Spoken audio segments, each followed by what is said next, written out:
Pane nyaya yanetsa muraundi guys, kuri kunzi vanhu veMalawi vakaenda kuIsrael. Is it fair or it is a modern day slavery?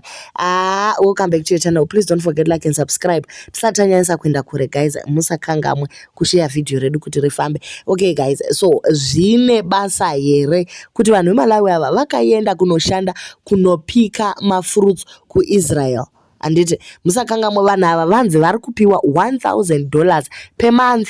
If you look at the Malawian economy, kana uchipiwa $1,000 a month, that is a lot of money zvachose, because mauya avo ari pasi, prices ezvinhu zvavo ari pasi. Saka vanhu vari kubvunza kuti president vedu havagoni here kupinda deal rekuti vasaine kuti tigonewo kuenda kunononga mafruits aya. Dedi hope vanyora vakatiwo modern day slavery chino nechino nechino, asika guys chii chiri nani kunoshanda uchiwana mari yako, vachange vane health insurance ipapo, vachange vane better living conditions than zvavari kuwana kunyika kwavo. Chii chiri nani? Chero ikanzi modern day slavery, pamwe pacho unotoona kutoti ichi chinhu chinodyisa ichi, chinodyisa chinhu ichi.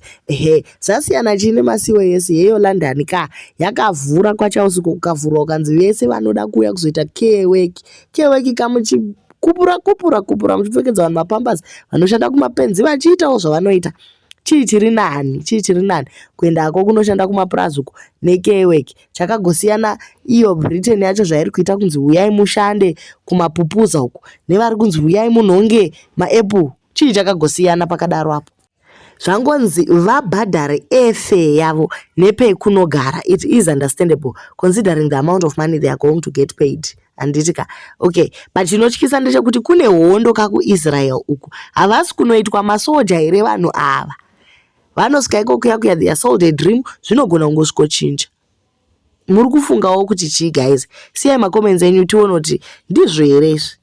Ndinoziva hangu kuti deep down munoda kuenda, uye muri kutsvaka kuti kana pane nzira yekuwana Malawi ID tiri kutokuzivai, but guys shingirirai mukana wenyu uri kuuya mukana wenyu pari zvino. Chakakosha kuisa macomments kufunga kuti chii chiri kuda kuitika kuIsrael nevanhu vekuMalawi ava.